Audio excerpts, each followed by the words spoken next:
Nathalie Maroun, bonjour. Bonjour. Vous êtes directrice associée du cabinet Idérich, spécialisée dans la gestion globale des enjeux sensibles. Alors, le secteur de l'optique subit des attaques médiatiques répétées, dévalorisant son image et déstabilisantes. Alors, dites-nous comment savoir à quel moment il faut réagir et par quels moyens.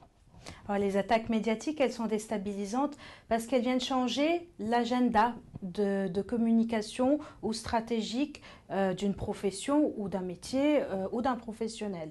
Et c'est en ça, effectivement, qu'elles peuvent être déstabilisantes. Choisir le moment de réponse, c'est essayer de prendre un coup d'avance par rapport aux attaques et essayer en fait de planifier soi-même une réponse pour éviter d'être à chaque fois dans une réponse au tac, au coup par coup, qui éviterait d'avoir la main sur l'agenda et qui ferait que on serait toujours en réponse et sans maîtrise ni des événements ni du planning. Donc, vous voulez dire que le secteur devrait provoquer une conférence de presse, par exemple, ou avoir une prise de parole forte sur ses actions.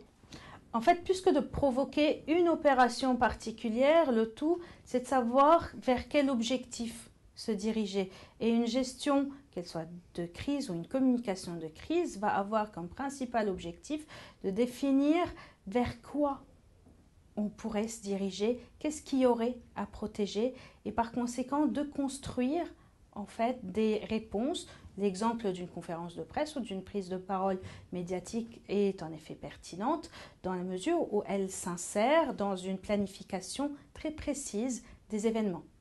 Il faut une démarche pédagogique de la profession pour expliquer que fait l'opticien dans le magasin. L'approche pédagogique de la question est un début de réponse qui va permettre au moins d'avoir un langage commun et d'expliquer en fait au public qui lui est aussi le public de ces attaques comment arbitrer dans ses choix. L'optique est dans une période de mutation, probablement profonde. Alors comment fait-on pour s'y retrouver dans tout ça et avancer ? Dans une situation complexe, sensible ou de crise, il y a des choix à faire, il y a des priorités. Et qui dit priorité dit en fait des facteurs à protéger. Un début de réponse serait de définir qu'est-ce qu'il faut protéger. Est-ce la profession ? Est-ce l'usager derrière? Est-ce la bonne vue tout simplement? La capacité d'innover, de se transformer? Il y a certainement, quand on dit qu'il y a des choses à protéger, ça sous-entend aussi peut-être qu'il y a des choses à sacrifier. Et ça, ce sont des choix qu'il convient de prendre plutôt soi-même que de se les voir imposer par un acteur extérieur, qui qu'il soit, ce qui permettrait en fait d'être plutôt dans une mutation, plutôt dans une transformation, que dans ce qui pourrait à ce moment-là s'apparenter à de la crise, c'est-à-dire un événement subi.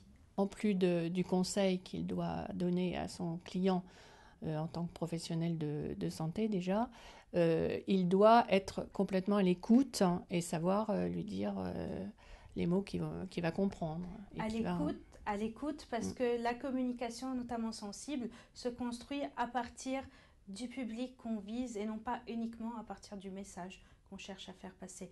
Le message qui passe le plus facilement, c'est celui qui répond à une attente ou à une crainte qui aurait été énoncée par un public. Donc le plus important pour l'opticien, c'est d'établir la confiance avec son client. L'erreur serait de croire que l'opticien peut être un maillon dans une chaîne de communication. On ne peut pas se contenter de lui fournir une liste d'éléments de langage et de lui dire de communiquer. La place de l'opticien, c'est avant tout de tisser une relation, si possible une relation de confiance avec son client.